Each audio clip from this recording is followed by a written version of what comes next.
Assalamualaikum warahmatullahi wabarakatuh. Bertemu kembali bersama saya, Neneng Nur Intan, mahasiswa Magister Pendidikan Dasar. Pada kesempatan kali ini, seperti biasa, saya akan memaparkan diskusi pada mata kuliah Studi Komparatif Pendidikan Dasar di berbagai negara. Pada sesi 8 ini, topik diskusinya adalah sistem pendidikan dasar di ASEAN dan Asia Pasifik. Ada beberapa pertanyaan, ada 3 pertanyaan yang harus saya jawab. Langsung saja kita masuk ke pertanyaan diskusi yang pertama. Apakah sistem jenjang dan struktur persekolahan serta kebijakan pengelolaan pendidikan dasar di negara ASEAN dan Asia Pasifik memiliki persamaan dalam implementasi pendidikan yang Anda rasakan di lingkungan sekolah saya? Nah, persamaan sistem pendidikan ASEAN dan Asia Pasifik. Ada 3 persamaan. Secara umum, negara ASEAN dan Asia Pasifik memiliki struktur pendidikan dasar yang relatif serupa, yaitu berlangsung selama 6 tahun. Kebijakan pendidikan di kawasan ini juga memiliki fokus yang sama, yaitu penguatan kompetensi abad ke-21 seperti literasi, numerasi, karakter, serta peningkatan kualitas guru dan kepemimpinan sekolah. Selain itu, hampir semua negara sedang bergerak pada isu yang sama, yaitu pembaruan kurikulum dan pemanfaatan teknologi dalam proses pembelajaran. Namun, tingkat implementasinya memang berbeda-beda, tergantung pada kesiapan masing-masing negara. Selanjutnya, bagaimana implementasi pendidikan di lingkungan sekolah saya atau di SDN 1 Kertamuki? Jika dikaitkan dengan sekolah saya, ada beberapa hal yang sudah mulai tampak dalam implementasi pembelajaran. Misalnya, peningkatan kompetensi guru secara berkelanjutan, penggunaan media digital sederhana di kelas, serta upaya mengembangkan pembelajaran yang lebih aktif dan kolaboratif. Walaupun masih ada tantangan pada sarana, prasarana, dan kesiapan guru, namun arah kebijakan sekolah sudah sesuai dengan tren regional tersebut. Kita masuk ke pertanyaan yang kedua. Saya diminta menganalisis artikel pada pengayaan sesi 8, yaitu tentang pendidikan dasar dan era pasar bebas ASEAN. Apa perlu dipersiapkan? Ini merupakan artikel yang ditulis oleh Nurholis. Nah, pertama, terkait tantangan abad ke-21, saat ini perubahan sosial dan teknologi terjadi sangat cepat. Informasi berkembang setiap detik dan anak-anak kita hidup dalam lingkungan digital yang jauh berbeda dibandingkan generasi sebelumnya. Perubahan ini seringkali menimbulkan krisis nilai, perubahan budaya, bahkan dilema etika. Misalnya, bagaimana siswa menggunakan teknologi secara bijak, bagaimana mereka menyaring informasi, dan bagaimana mereka tetap berakar pada karakter yang kuat. Selain itu, kemajuan teknologi informasi juga menciptakan apa yang disebut dunia tanpa batas atau borderless world. Artinya, interaksi dan informasi lintas negara terjadi tanpa hambatan, sehingga pendidikan harus menyiapkan siswa agar mampu hidup di dunia global seperti ini. Kedua, dampak globalisasi dan masyarakat ekonomi ASEAN atau MEAN membuktikan arus bebas barang, jasa, dan tenaga kerja di kawasan ASEAN. Hal ini membuat persaingan kualitas menjadi semakin ketat.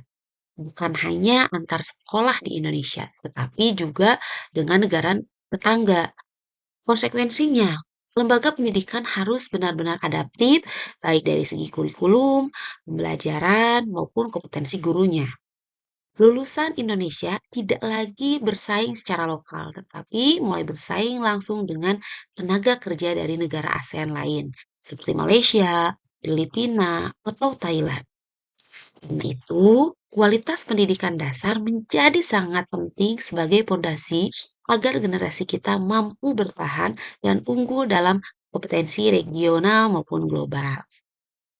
Selanjutnya, saya ingin membahas perbandingan kondisi pendidikan dasar dulu dan sekarang, serta tantangan apa yang masih dihadapi oleh sekolah.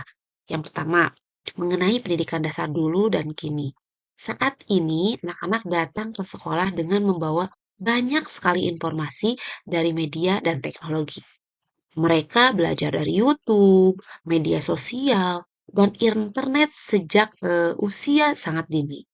Intinya, guru tidak lagi menjadi satu-satunya sumber pengetahuan. Namun kenyataannya, pembelajaran di sekolah masih banyak bertumpu pada hafalan. Pola ini membuat kemampuan berpikir kritis dan kreativitas siswa belum berkembang optimal. Selain itu, kurikulum yang digunakan masih cenderung minimalis dan belum cukup kuat mendorong kompetensi abad ke-21. Di banyak sekolah, sarana prasarana pun belum sepenuhnya memadai, sehingga pembelajaran inovatif sulit diterapkan secara maksimal. Kedua, tantangan yang dihadapi sekolah. Manajemen sekolah secara umum masih bersifat tradisional dan kurang fleksibel dalam merespon perubahan. Proses pembelajaran juga belum sepenuhnya berpusat pada siswa. Guru masih memegang kontrol utama, sehingga kesempatan siswa untuk bertanya, mengeksplorasi, dan berdiskusi belum maksimal. Di sisi lain, keterlibatan masyarakat, termasuk orang tua, masih terbatas.